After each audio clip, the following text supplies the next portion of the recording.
bienvenue à Bibliothèque Médicis. Des écrivains sont ici réunis pour parler du temps, de la mémoire, pour parler d'eux-mêmes, parfois à travers les autres. Dans leur livre, il y a comme une note commune, et je la trouve dans cette phrase, la dernière du livre d'Annie Ernaux. Écrire, c'est sauver quelque chose du temps où on ne sera plus jamais. C'est-à-dire que l'écriture est toujours utile. Certes. Plus que jamais. Elle peut sauver. Oui, je crois que c'est l'art en général, sauf. Alors Annie Ernaux chez Gallimard, les années. Les années. Ce sont à la fois mes années, celles d'une femme, celles des femmes et celles de tout le monde. Nos années. Nos années. Nos années, c'est à la fois les événements de l'histoire tels qu'on peut les avoir reçus, aussi bien que ce soit la guerre d'Algérie, mai 68 ou les derniers événements de ces dernières années, et les choses, le progrès que l'on a vu s'accélérer dans les années 60 et qui est devenu la société de consommation. Qu'on déplore ou qu'on accepte. Oui, qu'on déplore ou qu'on l'accepte, c'est un fait.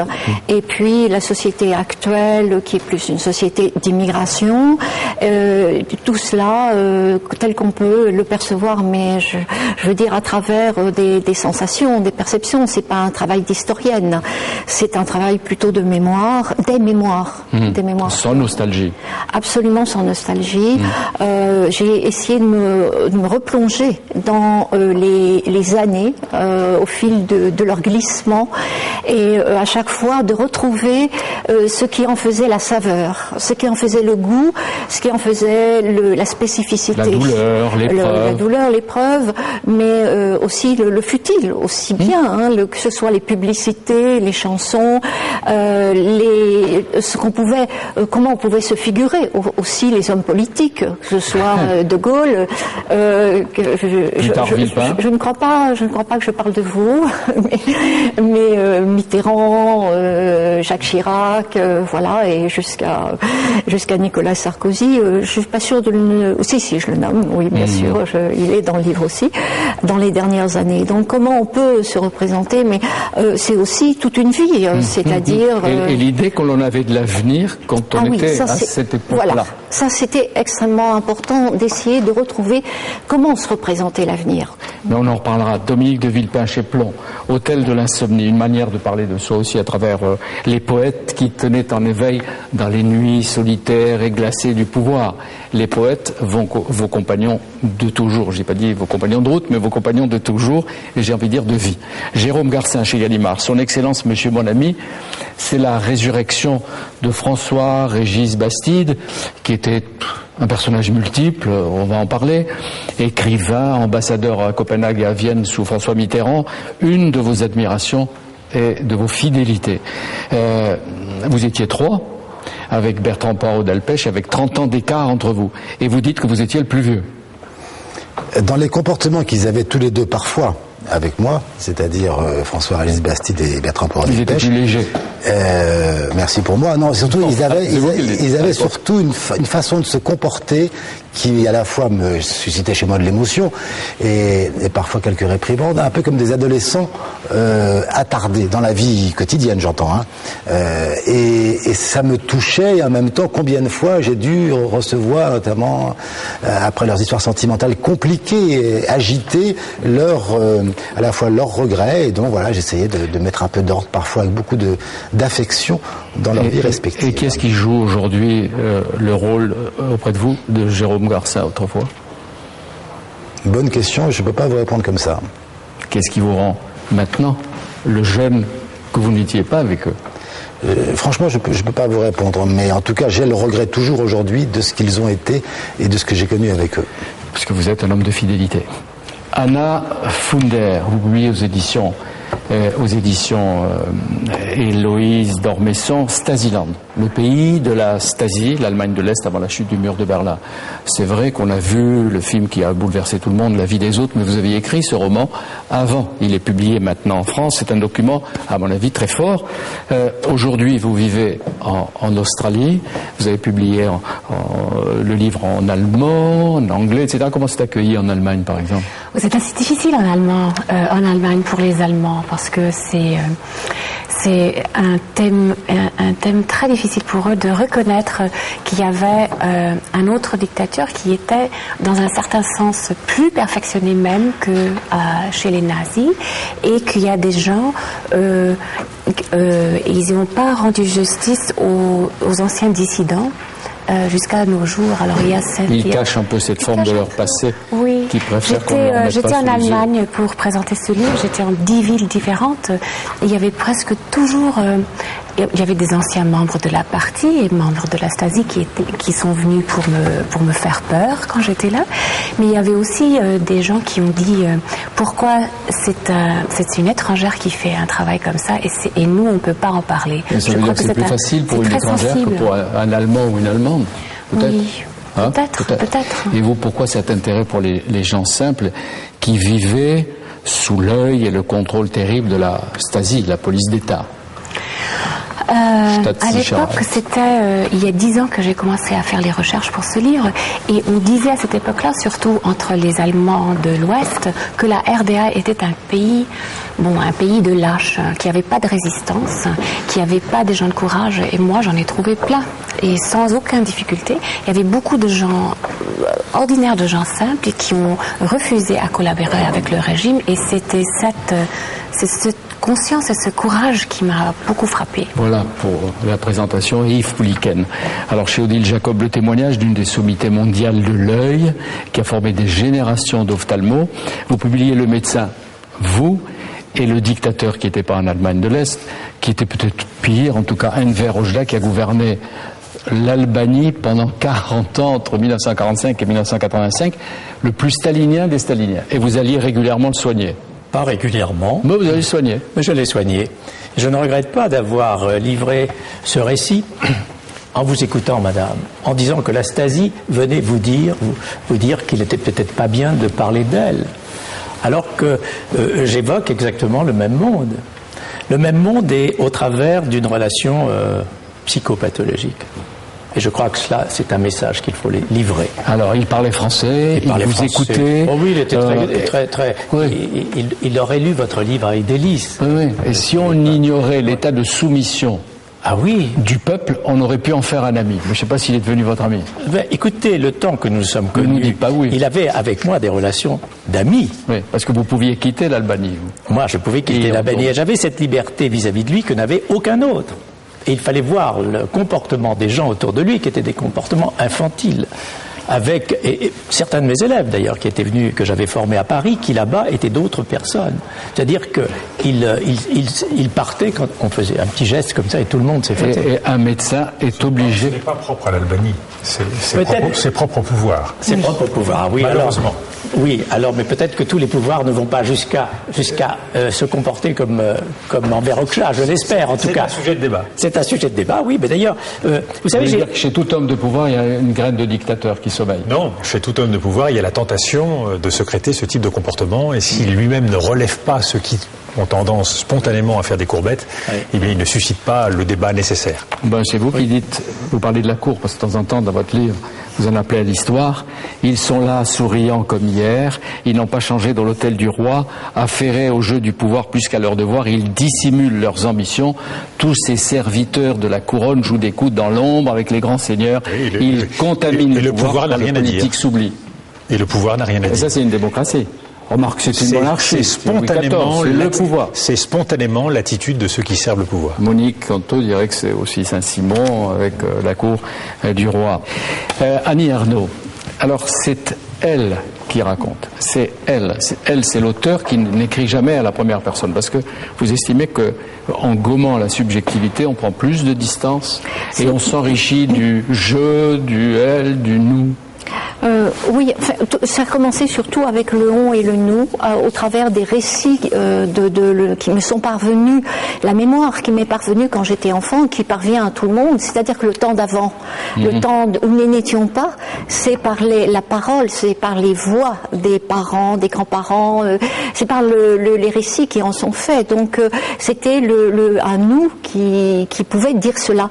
Et ensuite j'ai eu envie de placer des photos pour pour des sortes d'arrêts sur mémoire, des photos de moi, mais qu'on ne verra pas dans le livre, et qui sont une façon d'essayer de savoir qui était cet enfant. Avec des repères. Voilà, dans le temps très précisément. En disant elle, c'est un refus et une protection. Pas une protection, parce que je dis les choses que j'ai aussi bien de choses de mémoire un peu honteuses. Non, c'est une façon d'objectiver davantage. Et il y a aussi autre chose. Moi, je pense on est différent à chaque moment du temps, tout en étant le même. C'est une banalité de la philosophie, mais tout de même, je le ressens très profondément. La chose étonnante dans cette manière de raconter, c'est que vous arriviez tout de même à faire sentir de manière extrêmement forte ce que c'est que le sentiment de l'avenir, le sentiment du possible à un certain moment d'existence. Surtout dans la jeunesse. Surtout dans la jeunesse. Et il y a cet effet d'optique saisissant quand vous faites se succéder plusieurs photos à 10-15 ans. C'est qu'on a l'impression que ce qui était autrefois la jeunesse, avec l'ouverture des possibles, bien c'est devenu une sorte de durée. De durée uniforme. On n'arrive plus tellement à ressaisir le personnage qui était là, donc celui qui a voulu, celui qui a espéré à un moment. Mais je pense qu'à tous les moments de notre vie, notre vision de l'avenir se modifie, et au fur et à mesure que le temps devant nous, justement, devient plus incertain, se réduit.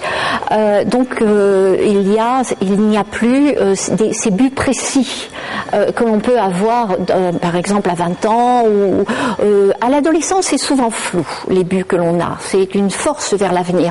Mais vers 20 ans, 25 ans, même beaucoup plus tard, on a des buts très précis. Enfin, c'est ainsi que je me représentais l'avenir.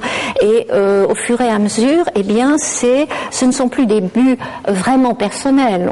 Ce sont ses enfants, ses petits-enfants, ou même simplement le sentiment de l'avenir se dilue. Je dirais une sorte de dilution. Voilà, vous avez dit aussi tout à l'heure, en commençant l'émission, les événements que nous avons peut-être vécus, chacun à sa façon. Et vous dites c'est une autobiographie impersonnelle. Oui, impersonnel, parce que mais personnel. Et voilà, c'est à la fois, j'ai essayé de rendre le mouvement de l'intime, d'une vie singulière au sens d'individuel simplement, et le mouvement collectif, les années. Alors il y a deux citations en exergue de deux auteurs et qui sont très significatives. Et je pense que tout est dit. Ortega y Gasset, nous n'avons que notre histoire et elle n'est pas à nous. Et l'autre citation est de Tchekhov. Je vous ai demandé, Dominique de Villepin, de la lire. Oui, on nous oubliera. C'est la vie, rien à faire. Ce qui aujourd'hui nous paraît important, grave, lourd de conséquences, eh bien, il viendra un moment où cela sera oublié, où cela n'aura plus d'importance. Et c'est curieux, nous ne pouvons savoir aujourd'hui ce qui sera un jour considéré comme grand et important, ou médiocre et ridicule.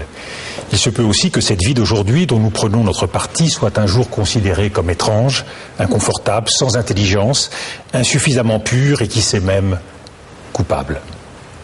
Ça touche aussi chacun de nous, y compris l'homme de pouvoir. L'homme au pouvoir à un moment. Vous savez, l'homme de pouvoir est un homme comme tous les autres, que les autres regardent d'en bas. Mais lui ne se voit pas en haut. Pas spontanément en tout cas. Oui. Donc il faut faire attention au regard des autres. Il faut en être détaché. Oui, mais ça c'est vrai pour tout le monde. Oui. Elle, qui est-elle et que cherche-t-elle, Annie Ernaux? Elle, d'abord, c'est une petite fille, tout simplement, qui est de milieu populaire, et elle est dans son présent. À chaque fois, j'ai essayé de reconstruire le présent. Puis une adolescente qui a, alors là, elle a une vision. Elle veut devenir rock'n'roll. Hein, c'est un peu ça. Et puis en même temps faire des études, mais son avenir reste un petit peu flou. Et puis elle veut devenir mince et blonde, être libre, autonome et utile au monde. Oui. Elle y est parvenue. C'est les définitions changent à chaque moment. Les définitions changent. Utile, je l'espère, mais vous savez, on n'en est jamais sûr de cela. Mais ce qui est étonnant, c'est que vous parlez d'elle, enfin ou de moi, peu importe, mais c'était pas du tout une quête d'identité. au fond, ça vous intéresse pas du tout de savoir qui elle est. C'est simple, c'est surtout montrer ce qu'elle fait, montrer ce qu'elle devient, comment les choses se rétrécissent ou s'élargissent devant elle, puis comment ce qu'elle a dans la tête, au fond, est partagé par beaucoup de gens autour d'elle, dans une génération commune. Oui, c'est peut-être aussi l'histoire d'une génération, mais non, l'identité, c'est un concept qui m'est assez étranger, puisque j'ai l'impression d'avoir traversé des identités multiples, d'avoir été tellement autre. Je parle à un moment des poupées russes qui sont désaccordées. Je crois qu'on a les femmes ont peut-être plus que le reste que l'autre partie de l'humanité, ces sensations d'avoir vécu dans un monde avec des valeurs et des croyances qui sont complètement différentes. Ce qui compte pour elle, dites-vous, c'est de saisir cette durée qui constitue son passage sur la Terre à une époque donnée, ce temps qu'il a traversé, ce monde qu'elle a enregistré, rien qu'en vivant. Alors la première phrase, après la citation de Tchekhov qu'on a entendue de la bouche de Dominique de Villepin, la première phrase c'est « Toutes les images disparaîtront ». C'est sévère, pessimiste. Mais il y a, malgré tout, avec la dernière phrase, quelque chose qui est comme une lueur pour que la vie ne soit pas ratée et qu'il en reste quelque chose. Sauver quelque chose du temps où l'on ne sera plus jamais. Je crois que c'est très important de témoigner. Je crois que il y a à la fois témoigner de quelque chose qui vous a traversé. Pour d'autres, ce sera faire. Moi aussi, j'ai essayé de faire. J'essaye de faire des choses diverses, mais c'est ça, c'est de sauver. Je crois que c'est ça, cette lumière qui traverse. La mémoire ne s'arrête jamais. Je dis à un moment, c'est ça. Mais aussi les mots et les images qu'on fabrique. Tout cela, le cinéma maintenant, la peinture, la photographie, tout cela, c'est une façon de sauver. Dominique de Villepin, être en politique ne va pas sans péril, dites-vous. Et je ne crois pas que la politique puisse nous sauver de nous-mêmes. Alors à quoi bon en faire ? C'est la politique, si on revient à l'origine de la mission politique, c'est d'abord un devoir. Quand la politique est mise au service d'une ambition personnelle, quand elle est un objet de conquête, elle devient singulièrement rétrécie et donc singulièrement dangereuse, à la fois pour la société, mais aussi pour celui qui s'engage en politique. Donc c'est bien le danger de cette politique sur lequel j'entends attirer l'attention. C'est le danger aussi du rétrécissement de la vie. Parce que, curieusement, le pouvoir rétrécit la vie en lui donnant des objectifs qui ne sont pas forcément à la hauteur de ce que l'homme entend qu'était, ce à quoi il peut aspirer. Et ce qui est intéressant, et ça rejoint le livre d'Annie Ernaux, c'est ce temps dilaté qui est celui de l'enfance et de l'adolescence, qui est le temps de la découverte et de l'apprentissage. Et puis le temps de la maturité, c'est un temps consommé, où les certitudes ont tendance à prendre le dessus sur les questions, ce que je crois essentiel, et en particulier dans l'orbite du pouvoir, c'est de laisser toute la place aux questions, toute la place aux incertitudes, toute la place à ces angoisses qui nous permettent de dessiner quelque chose de nouveau. Le pouvoir rétrécit cela parce que c'est suffisamment dur, cela s'oppose suffisamment à nous, dans sa conquête, dans sa recherche, pour que l'on ait tendance parfois à se renier. Je crois qu'il faut laisser la place à la question, à l'interrogation, à l'esprit de service, à l'esprit de mission, et c'est bien ce que j'entends mettre des poètes, on verra les poètes avec lesquels vous vivez, Rimbaud, Borges, Baudelaire, Celan, Césaire, tellement d'autres, hein, Jérôme Garcin, parce qu'il est accompagné. J'en ai même découvert un que je ne connaissais pas, qui s'appelle Dupré.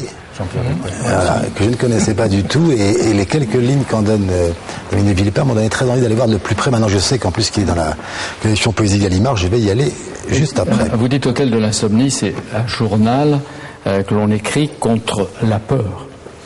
C'est un journal qu'on écrit d'abord contre le temps, parce que quand on est à Matignon, on est assailli par mille et une choses, et qu'on peut se poser la question, qu'est-ce qu'un Premier ministre va faire à consigner la nuit des pensées qui ne devraient pas l'assaillir, puisque il y a d'autres choses à faire.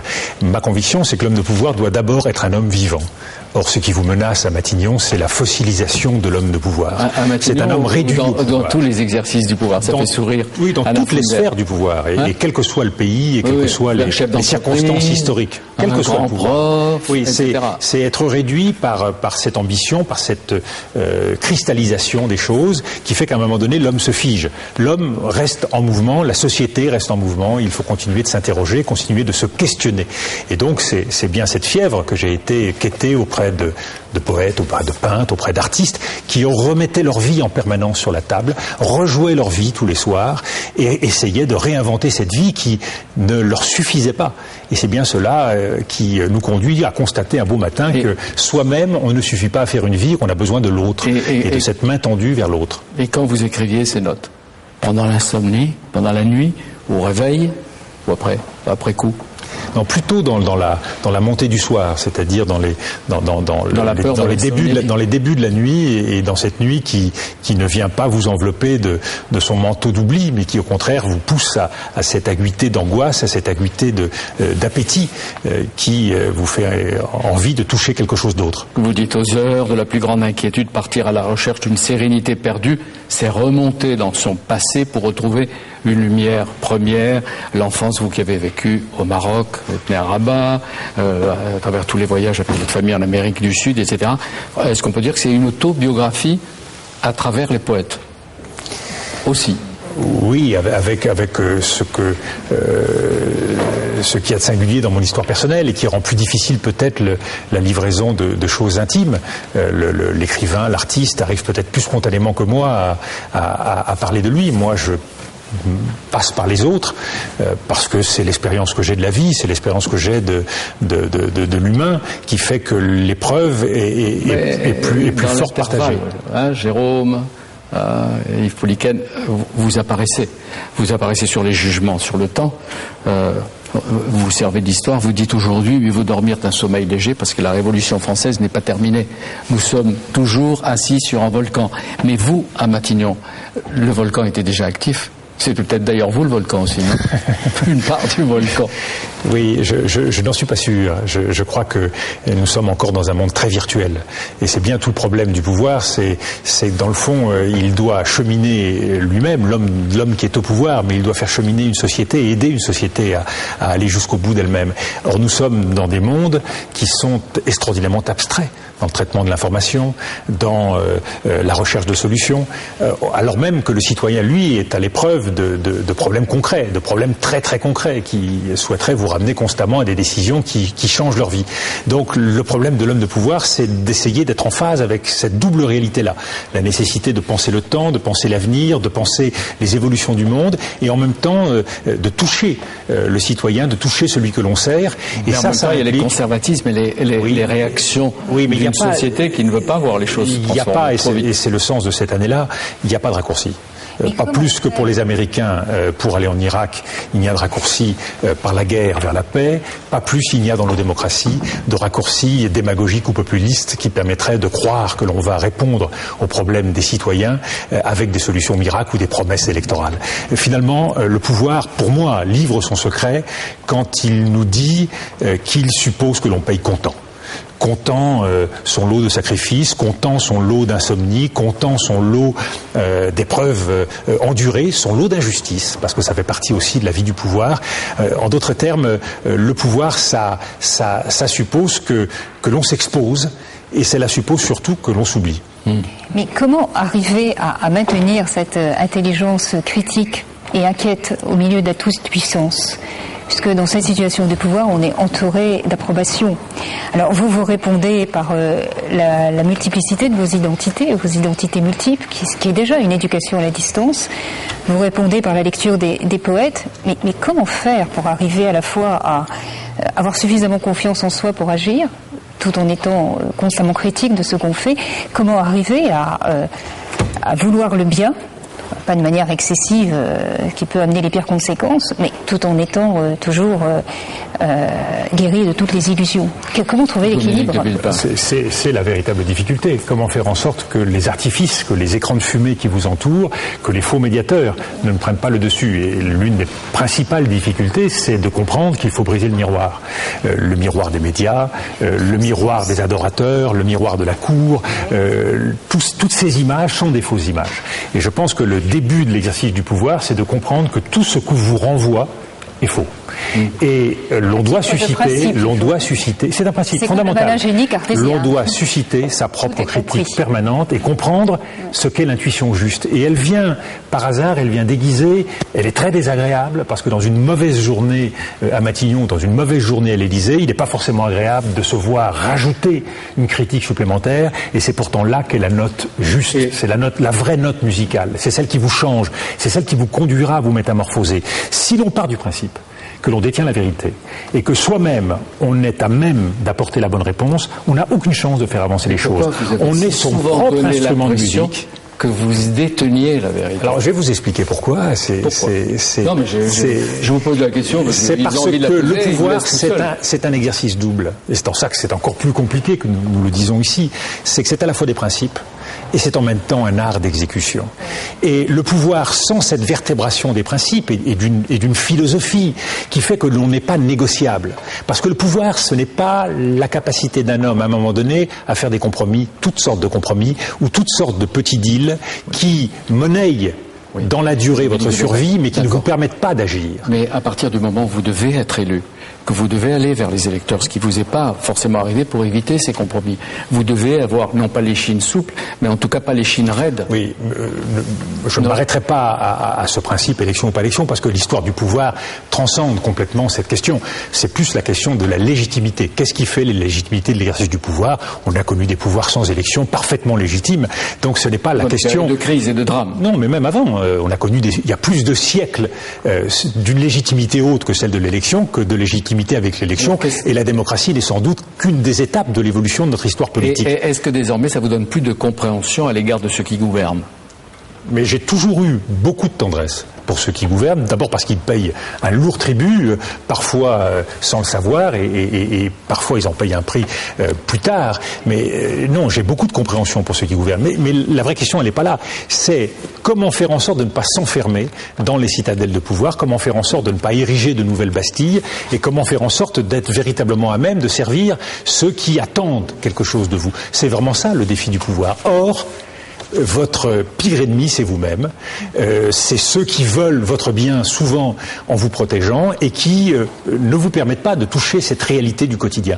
Donc, faire tomber les Bastilles, c'est la responsabilité de l'homme de pouvoir qui doit le conduire en permanence à remettre en cause ses entourages, à remettre en cause ses certitudes pour réinventer quelque chose de nouveau. Donc vous serez encore meilleur la prochaine fois? Je pense qu'on est toujours meilleur la prochaine fois, et d'ailleurs c'est toute l'histoire de la France, d'où l'importance de l'expérience et de l'apprentissage. Et l'amélioration. Annie Ernaux, vous dites, Mitterrand avait usé l'espérance. Très forte et très belle formule. Le seul qui nous aurait plu, dites-vous, était Jacques Delors, s'il ne s'était pas désisté après nous avoir fait lanterner. Vous parlez du rengorgé Balladur, du réchigné Jospin et de l'agité loufoque, c'est un peu sévère, Chirac. Et lui, comment vous le définiriez? Peut-être à chaud, c'est dur. Oui. Continuez à le regarder. Tout le projet livre. Non, mais il y a un côté épique ou un côté romantique, voilà. J'apprécie beaucoup la recette. Dans le microcosme qui était le mien, mais qui était tout de même celui des décisions, et de décisions quelquefois cruelles d'opérer les gens, j'avais besoin, comme vous, de cette bande latérale qui remet en permanence l'homme à son niveau de compétence, de mise en question, je dirais aussi de modestie pour aborder le programme que j'avais. Et donc, j'apprécie tout à fait ces deux bandes que vous avez, celle de l'action et celle de votre vrai moi. Celui que vous aimez avec passion, celui qui vous met à la frange de l'art, en quelque sorte, vous aide à prendre les décisions. Je partage tout à fait ce sentiment. Je dirais, pour des buts très différents, mais très immédiatement, je dirais, estimables, puisque à la suite de mon geste, on ne voyait pas. Et quelquefois avec un seul œil. Quand vous étiez à Matignon ou au Quai d'Orsay avec toutes sortes de réunions, etc., sur des problèmes très concrets, sérieux, temps en temps, il y a une phrase de poète qui vous traverser l'esprit. Hein, sans doute. Il y a surtout la compagnie de beaucoup de poètes. La plupart des gens que je cite sont, enfin, ceux qui sont vivants, sont des amis, qu'il s'agisse des artistes, Anselme Kiefer, Michael Barcelo, Édouard Glissant, Mahmoud Darwish. Donc ce sont des gens avec lesquels je vis au quotidien, et pas uniquement à travers la poésie. Et je ne dissocie pas la vie de ces artistes de leur œuvre. Et sans doute, tous ceux que je cite ont en commun d'avoir une vie et une œuvre. Et pour moi, c'est particulièrement vrai en politique, les deux ne sont pas dissociables. Il n'y a pas la vie publique des hommes politiques et la vie privée. Ce que nous apprend l'histoire de France, puisque nous sommes un pays épris d'absolu et pris de pouvoir, c'est que justement l'un façonne l'autre. Et cette exemplarité se conjugue, ou au contraire les choses se défont parfois, mais c'est bien deux choses qui sont intimement mêlées. Mais ce ne sont pas des citations de poètes ou des évocations de poètes, ce sont vraiment les visiteurs du soir. Ceux qui se rassemblent autour de vous, quand vous vous retrouvez seul, dans un retrait nécessaire par rapport à la vie politique, avec la fatigue de la journée, l'empressement des idées, et ils viennent autour de vous. On a le sentiment de la compagnie familière. C'est plus la fraternité d'êtres humains qui en même temps sont des êtres inspirés, des êtres qui ont une vision, des êtres qui se posent des questions, puisqu'ils réinterrogent en permanence la création, ils veulent réinventer le monde. Et de ce point de vue-là, c'est moins un livre sur la poésie qu'un livre sur la vie. C'est un livre de quelqu'un qui se pose la question comment mieux vivre sa vie et comment surtout mieux faire son travail à partir de l'exemple inspiré par quelques êtres. Il n'y a pas à choisir entre la poésie, la vie, la poésie et la politique. Je vais vous reciter l'anecdote de votre ancien collaborateur Bruno Le Maire qui raconte dans son livre Les hommes d'État. C'est Nicolas Sarkozy qui vous a dit à propos de Charleville, il revient de Charleville, il a parlé de la crise industrielle, il vous parle de l'industrie, et vous lui dites Charleville, Rimbaud. Et il y a un silence. Il vous regarde et Dominique, il faut choisir la poésie ou la politique. Vous dites, il n'y a pas à choisir. Il avait sans doute raison pour la partie de la conquête du pouvoir. Et la concentration sur un objectif unique dans les années de conquête l'ont sans doute amené à privilégier ce seul objectif. Je pense que dans les années d'exercice du pouvoir, la métamorphose qui s'impose à lui passe par la revisitation, si ce n'est des illuminations, en tout cas d'une saison d'enfer. Avant de passer à François-Régis Bastide, à Jérôme Garcin, est-ce qu'il y a un poète que vous lui offririez, Nicolas Sarkozy? Je suis généreux, je lui offre tous les poètes et tous les peintres. Non, c'est bon, pas choisir ça. Dans tous les poètes et tous les peintres, je crois que... 1, 2, allez. On a l'embarras du choix, mais je pense que Paul Celan offre à la fois l'obscurité et la lumière qui permet de découvrir d'autres horizons. Jérôme Garcin, son Excellence Monsieur Monet. Il s'agit donc et c'est un magnifique portrait de François-Régis Bastide, écrivain selon vous incompris et mal aimé du midi littéraire. Est-ce qu'on peut dire que c'est aussi une autobiographie à travers un autre? Vous avez dit vous-même à Marie-Madeleine Rigopoulos, pour Europe 1, c'est un autoportrait.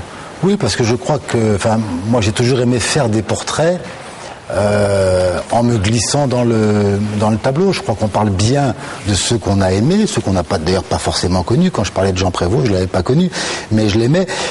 Quand je parlais de... Se mettre quelque part dans le tableau, je trouve, est peut-être la meilleure manière d'approcher quelqu'un qu'on regrette, en l'occurrence François-Régis Bastide. Alors il est mort il y a une dizaine d'années. Il y a une dizaine d'années, oui. Et vous dites qu'il avait des talents dans de nombreux domaines, et que pendant longtemps il a hésité par exemple entre la musique et la littérature.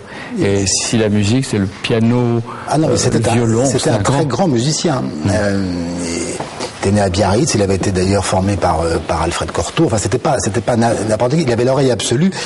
Et il voulait être compositeur. Entre 17 et 19 ans, il a noirci un nombre de symphonies, de sonates, de concertos absolument incroyables.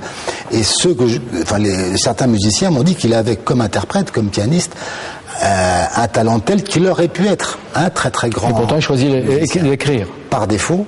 Par défaut. Et d'ailleurs, un des premiers et très très très bel éloge qu'a fait François Mauriac du jeune qui a adoubé, vous savez, un nombre incroyable d'écrivains, Mauriac, ça a été de dire, Bastide, ça a été de dire, le musicien qui n'est pas devenu a trouvé dans la littérature peut-être la meilleure manière d'exprimer ce qu'étaient ses dons de musicien. Mais apparemment, il y avait autre chose de plus important que la littérature, c'était l'amour.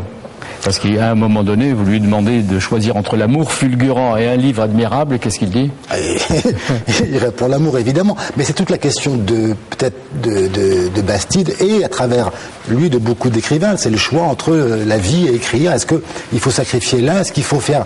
vous connaissez le mot magnifique de Stendhal pour la Chartreuse. Je l'ai écrit en 51 jours avec l'expérience de toute une vie. Bon, Bastide, c'était un peu ça. Il préférait vivre qu'écrire. D'ailleurs, il a regretté beaucoup de ne pas avoir davantage écrit, même s'il a fait quelques très beaux livres qu'on ne lit plus. Vous en faites d'abord une description physique.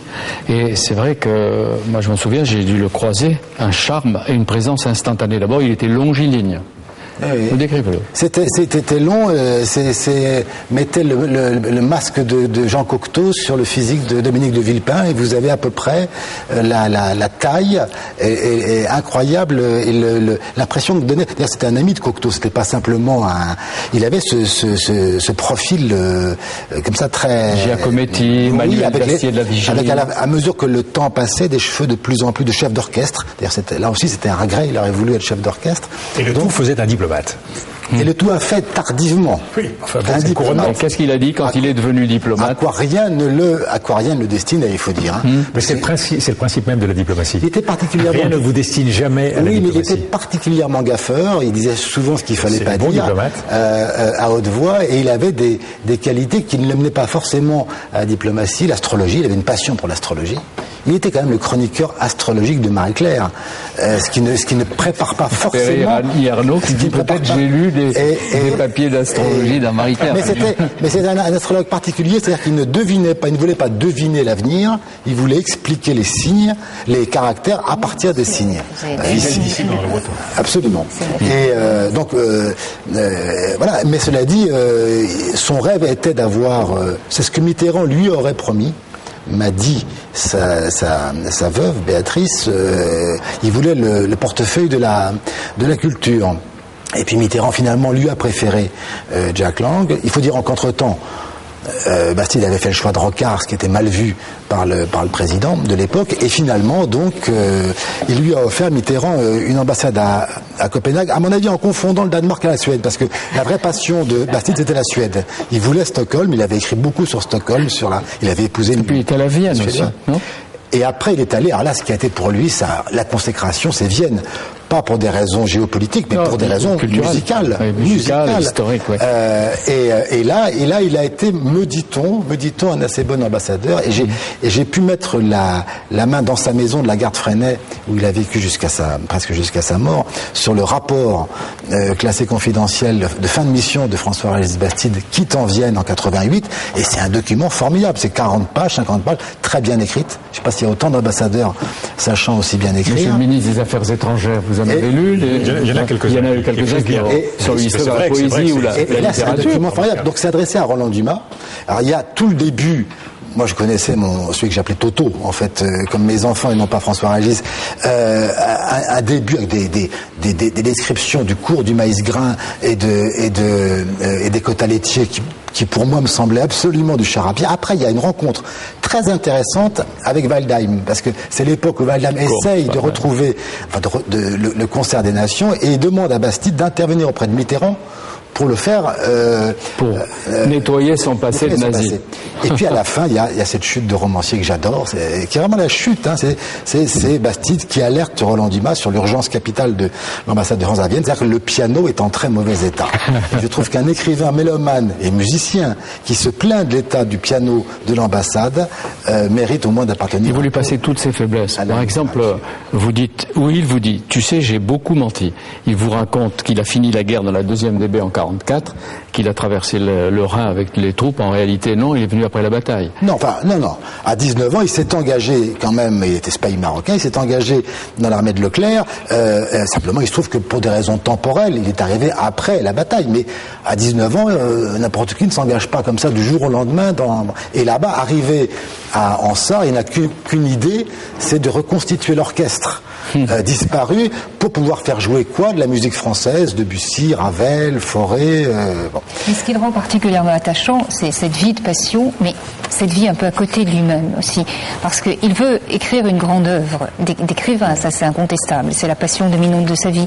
Mais d'un autre côté, il ne renonce pas à vivre et il est constamment sollicité par des obligations d'ailleurs qu'il se crée souvent à lui-même. Il y a le masque et la plume, il y a bien sûr la musique et ce que vous appelez plus tard son industrieuse paresse, c'est-à-dire son art d'être constamment occupé en se disant, je l'ai vu à la gare de Freinet, qui était sa maison, et je ne l'ai jamais vu écrire. Il attendait que la nuit soit tombée pour commencer. Il trouvait que c'était presque gênant de se montrer en train d'écrire, et la journée, c'était l'industrieuse paresse, c'est-à-dire aller faire les courses au géant casino, acheter des produits d'ailleurs absolument inutiles, parce qu'il était là avec son caddie, on se demandait ce qu'il pouvait faire, c'était un très grand jardinier, donc comment habiter son jardin, dormir, regarder le Tour de France. Et quand la nuit était tombée, là, il commençait à écrire. Pour la qualité et la beauté de l'hommage, c'est vrai, Jérôme Garcia, on a envie d'être votre ami, mais en étant vivant quand même. Hein, on n'est pas impatient. Anna Funder, on a dit dans quel cadre vous avez écrit, pourquoi vous avez écrit ce livre sur Stasiland. On a parlé du film. Et vous vous rappelez qu'un Allemand de l'Est sur 63 était un indicateur de la Stasi. Alors, chacun avait des contacts à faire avec la Stasi. Je ne veux pas donner de nom d'écrivains importants allemands de l'Est qui passaient pour des dissidents, Stefan Heim ou Christa Wolf, dont ici nous pensions que c'était des dissidents et dont on a appris plus tard qu'ils étaient aussi pas loin de la Stasi. Donc chacun... Ce qui n'enlève pas le fait qu'ils pouvaient être des dissidents. Oui, et peut-être de grands écrivains, mais avec la complicité des autres qui savaient qu'ils jouaient le rôle de dissidents. Et ils ne jouaient peut-être pas tout à fait le rôle non plus, Jean-Pierre Cavache. La vie est difficile et complexe. Comme Narcisse et Harlequin, quoi. Hein? Oui. Alors, comment vous avez procédé quand vous avez voulu travailler sur la Stasi, parce que vous racontez l'histoire des gens à partir de leur propre récit. Oui. Alors il y a écrit un roman dessus, mais c'est pas un roman, toutes les histoires sont vraies dedans. J'ai rencontré d'abord Myriam Weber qui avec 16 ans, elle a fait des petites affiches à Leipzig parce qu'elle voulait protester contre une action du gouvernement qu'elle trouvait pas bien. Et puis ensuite, elle a essayé d'échapper de l'Allemagne de l'Est, franchir le mur. Et elle a été en prison avec 16 ans pour 1 an et demi pour ça. Puis après, elle a vécu une vie douloureuse et son mari est mort très jeune en garde à vue chez la Stasi. Et après la chute du mur, elle a essayé de retrouver son dossier. La Stasi avait déchiré tous les dossiers sur les personnes. Ils avaient je sais pas comment ça s'appelle en français, c'est des shredders. Vous connaissez ça de votre travail, des shredders? C'est une machine à broyer. À broyer, oui. Ouais. Mais à la fin de 1989, ils broyaient tous les fiches, mais parce que c'était une économie qui ne fonctionnait pas très bien. Et ils avaient tellement de fiches à broyer que les broyeurs ont tous cassé. Et il fallait que les agents de la Stasi aillent la nuit à l'ouest de l'Allemagne pour acheter encore des broyeurs pour continuer. Puis après, quand eux, ils ne fonctionnaient plus du tout, ils faisaient ça à la main. Bon. Et c'est pourquoi il y a ce que vous appelez les femmes puzzle. Les femmes puzzle. Alors il y a des femmes à Nuremberg qui essayaient à cette époque-là, qui le font toujours, je crois. Ils commencent à faire ça avec un ordinateur, mais c'était toujours fait par main. Les femmes qui reconstituaient les morceaux. Et j'avais attendu quelque chose de très allemand, de très scientifique, de très neuf, mais quand je suis allée à Nuremberg, il y avait 31 femmes avec les fenêtres ouvertes et ils faisaient des petits puzzles avec du scotch. Ah oui. Alors ça, c'était l'effort de l'Allemagne de l'Ouest de reconstruire le passé des victimes et des héros de l'Allemagne de l'Est. Il y en a beaucoup qui vont essayer de retrouver à travers ces morceaux leur propre histoire et qui la recomposent. Et votre Myriam, bon, elle a fini par avouer parce que quand elle était détenue, elle était privée de sommeil quand elle était toute jeune, etc. Et à la fin, les dictatures de 3 jours de procès, le procureur lui a dit: accusé juvénile numéro 725, vos activités auraient pu déclencher la 3e guerre mondiale. Quand on pense qu'on a vécu ça. Hein? Parce que c'était un État c'était pas comme aujourd'hui, mais aujourd'hui on est chez les anglophones, on est dans une guerre contre la terreur, un cible assez vague. Mais là il y avait une guerre contre le reste du monde, contre le capitalisme, contre l'impérialisme, contre les saboteurs, les terroristes, les je sais pas quoi. Et au nom de cette guerre froide, cette guerre-là, ils ont emprisonné leur propre peuple. Je dois dire ça symboliquement, mais aussi littéralement. Alors si on n'obéissait pas, on allait en prison. Berlin était coupé en deux, et vous le racontez bien. Et ce qui me frappe, c'est la facilité avec laquelle certains des Allemands de l'Est survivants de cette période se racontent. Et ils racontent ce qu'ils ont vécu quelquefois avec nostalgie. Vous citez un von Schnitzler qui dit « Le mur était nécessaire. C'était la construction la plus utile de toute l'histoire allemande, de toute l'histoire de l'Europe. Ça a empêché le mur, l'impérialisme et sa contagion. » Oui, ça nous a protégés. Oui. Oui. Il est mort maintenant, Karl Ewald von Schnitzler, mais c'était l'homme, il était la face de la télévision de l'État. Il était, alors je voulais pas dire comme vous, mais il était très reconnu. Même et si j'interroge, pas de la même manière. Il faisait une émission toute... pas du tout. Peut-être pas aussi la même politique.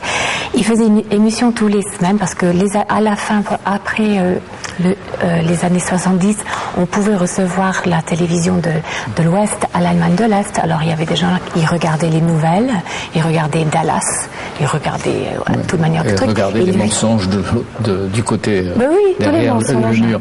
Et alors, lui, il faisait une émission pour combattre ça. Alors il montrait les nouvelles de l'Ouest et il critiquait. Ouais. Mais on l'appelait Karl Ewald von Schnie parce qu'à cette époque-là, il n'y avait pas de...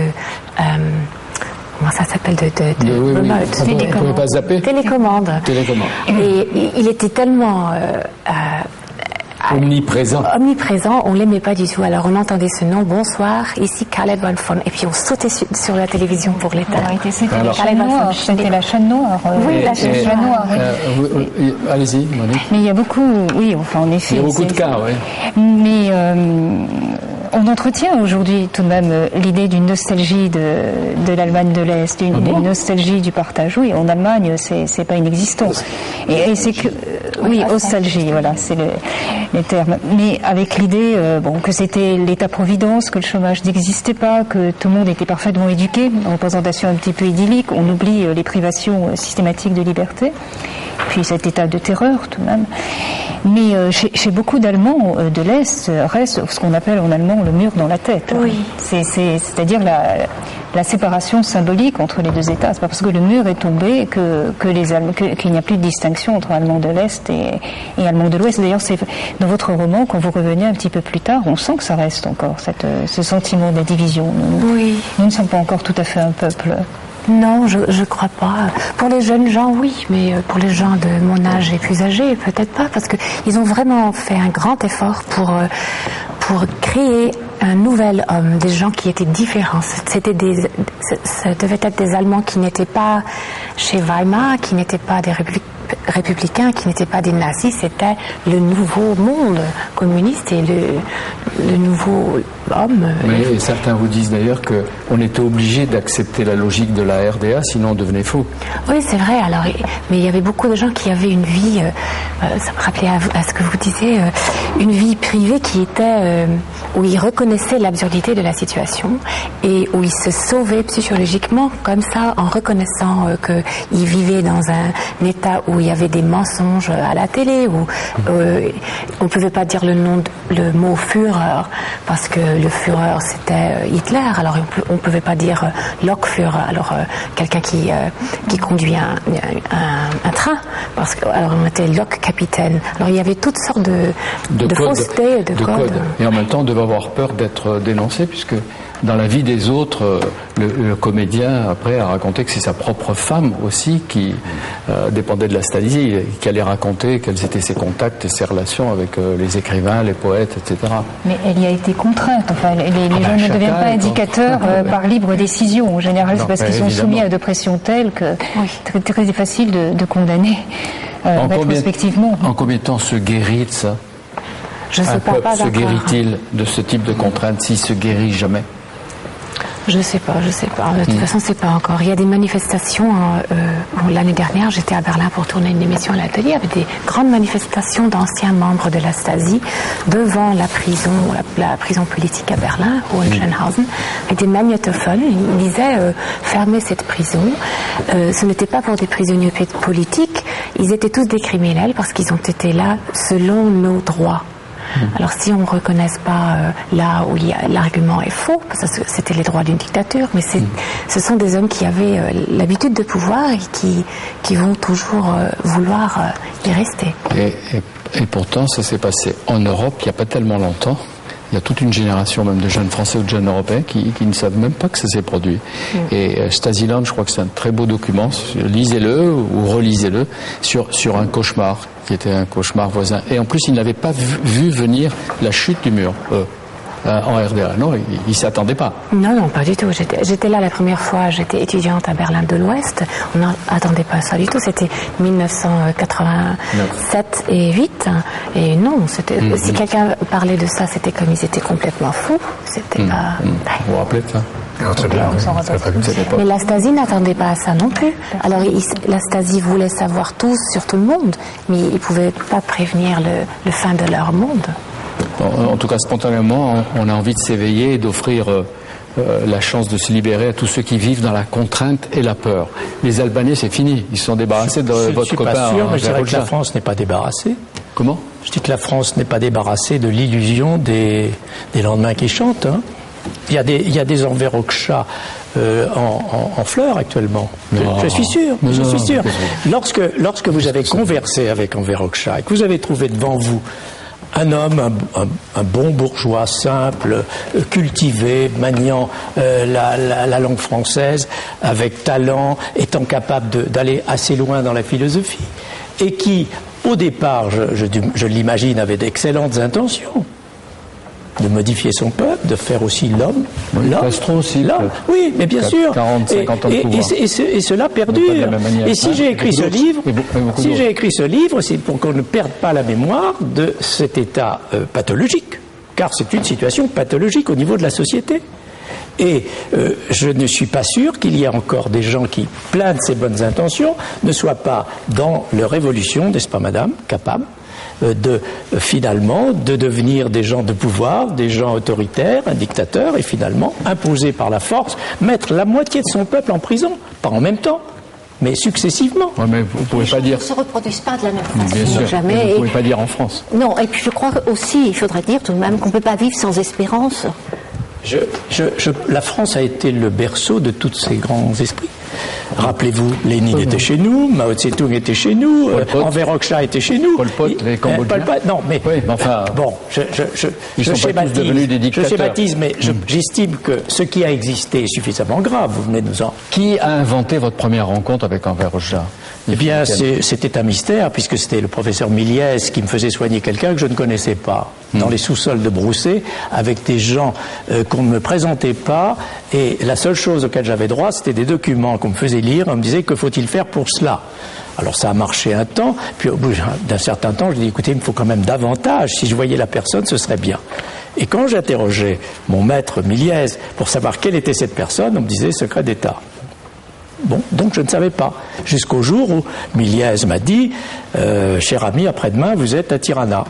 Car l'homme que vous soignez depuis quelques années a besoin de vous, c'est Enverokcha. Voilà comment ça s'est passé. Et on vous y a conduit directement à lui, non? Oui, absolument. Oui, il a fallu passer par différents rites de surveillance. Non.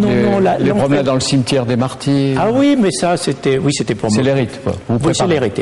Il fallait que je sois, en somme, formaté, si j'ose utiliser ce mot, à la pensée communiste, en voyant le cimetière des martyrs, en voyant le spectacle communiste qu'on a développé pour moi.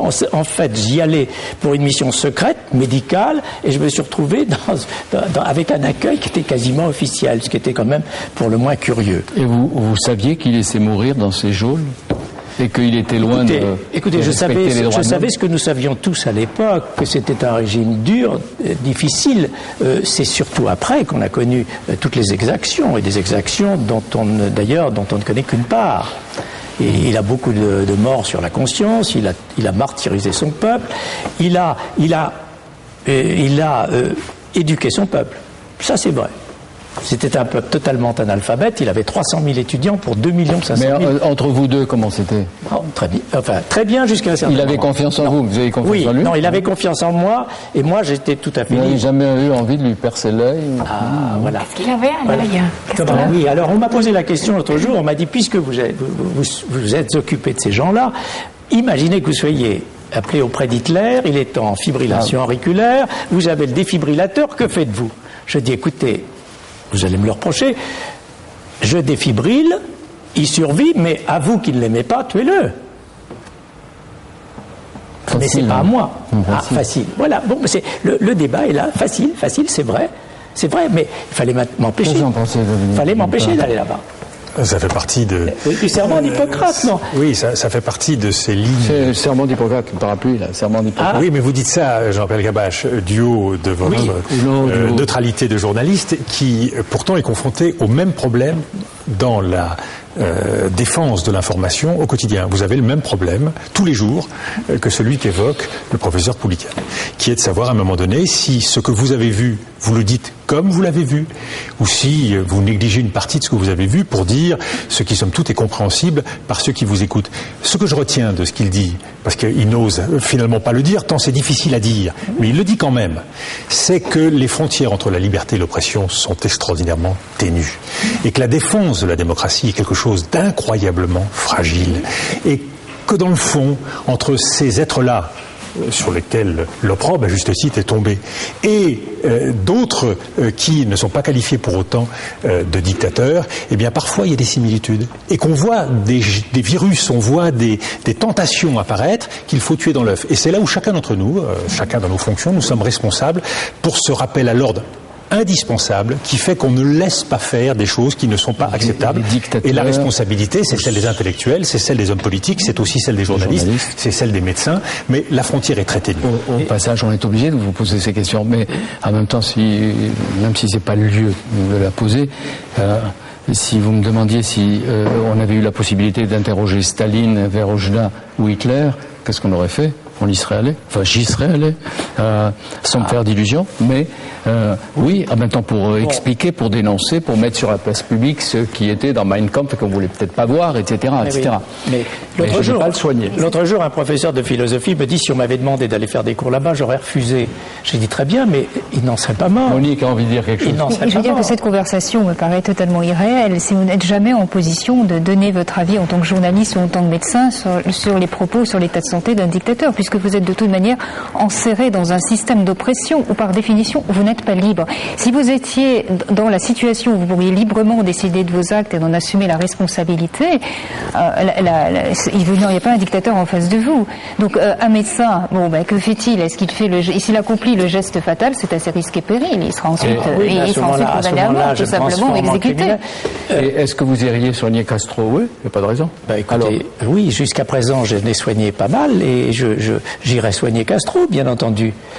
Quel que soit son passé, quels que soient ses torts. Je sais très bien qu'en entretenant M. Verhofstadt, et ça je le sais d'autant plus que nous avons maintenant le bilan de son pouvoir, ça lui permettait de continuer à mettre en prison tous ceux qui ne lui plaisaient pas. Et il les voyait mieux grâce à vous. Sans doute, oui. Sans doute qu'il lisait mieux les statistiques grâce à moi. Non, c'est horrible. Ouais. C'est horrible. Je m'en sens responsable finalement, mais responsable. Mais vous savez, on a été déjà mal noté par Monique Canto. Oui. Non, mais c'est une question morale extrêmement intéressante. Non, c'est une question morale extrêmement intéressante. Soigner quelqu'un qui, sans cela, va mourir, j'imagine que pour un médecin, c'est un devoir auquel il ne peut pas se soustraire. Il y a une différence entre ça et puis aller chercher le meilleur médecin, enfin le spécialiste de la maladie dont souffre le patient, pour lui apporter ce qu'on espère être le soulagement le plus efficace. Là, si vous voulez, on entre dans le devoir de sauver la vie, il ne peut pas s'interpréter de manière aussi littérale dans le deuxième cas. Non, mais bien sûr ça se pose d'une façon globale et politique. Car si Verhofstadt n'était pas capable de faire les médecins capables de le soigner, il s'adressait volontiers à ceux qui étaient capables et qui appartenaient à des systèmes politiques dont il ne rêvait que de les détruire. Il y a donc là quelque chose de totalement incohérent. Alors si politiquement on m'avait dit il est interdit d'aller là-bas, je pense que... Mais on l'a pas fait, alors. C'est l'immense complexité de la responsabilité individuelle. C'est la question qui s'est posée lorsque nous avons reçu le colonel Kadhafi. Où situer la frontière? À partir de quand on fait crédit à quelqu'un de sa capacité à changer? De sa capacité à changer. Mais c'est là où il n'y a qu'un arbitre. C'est celui de la conscience personnel. Parce que, y compris le médecin qui va soigner, peut parfaitement imaginer un scénario où il va accompagner, et d'autres feront la besogne que lui n'imagine pas faire. Donc c'est une question de détermination et de conscience, et c'est là où nous sommes renvoyés les uns et les autres en permanence à cette conscience individuelle. Et c'est pour ça qu'Anna Funder, avec la RDA, le Stasi de rendez-vous avec l'Albanie de Oujda, je pense que vous nous faites bénir les démocraties, quels que soient leurs défauts, et chérir partout et surtout les libertés. Est-ce qu'on peut terminer démocratie fragile, Jean-Pierre Elkabbach. Mais à défendre, en toutes circonstances. Mais jamais acquise. Ah non. Jamais acquise. Aucune de nos démocraties ne peut considérer que les lendemains qui seront les nôtres sont gagnés et acquis. Et d'ailleurs, quand on parle de la Stasi, rappelons-nous les années noires 40-45, nous avons connu des situations fort proches. Donc nous sommes particulièrement bien placés pour veiller à ce bien précieux. Peut-être que les poètes et les écrivains nous maintiennent en éveil. Vous voulez dire un mot? Oui, non, et j'aimerais que ce que j'ai dit tout à l'heure, qui était si schématique et qui vous ait choqué, soit faux. C'est ça mon vœu le plus cher. Mais la démocratie est si fragile que je n'en suis pas tout à fait sûr. Bon, on vit notre temps, on vit notre histoire, on vit des événements. Est-ce que chacun peut faire sienne la dernière phrase du livre d'Annie Ernaux? Je la répète. Sauver quelque chose du temps où on ne sera plus jamais. On peut. C'est le rêve. Oui. Merci à vous tous. Bibliothèque Médicis, c'est une émission hebdomadaire qui est consacrée aux livres, aux récits, aux témoignages, aux grands débats d'idées, selon les semaines. Et souvent, les auteurs décryptent leur temps ou des temps qui s'achèvent et annoncent les temps qui viennent. Merci d'être aussi fidèles à Bibliothèque Médicis, cette émission réalisée par Philippe Lallemand, avec Anne-Marie Moreau, Françoise Mananti, Marie-Madeleine Rigopoulos. Et vous pouvez revoir cette émission et tous les programmes de Public Sénat sur notre site www.publicsénat.fr. Que tout cela est compliqué. Non, c'est simple, il suffit d'appuyer sur quelques boutons et vous pouvez même vous voir et vous revoir. Merci à vous tous et à bientôt.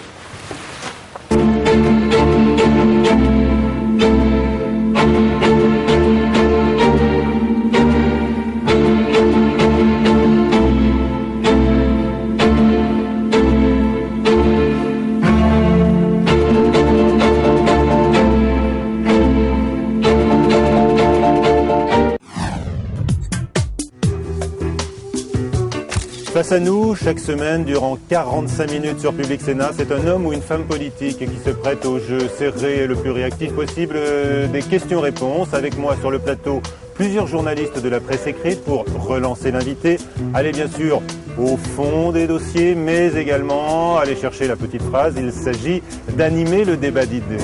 Face à nous, présenté par Michel Grossior, c'est tous les mercredis en direct à 18h45 sur Public Sénat.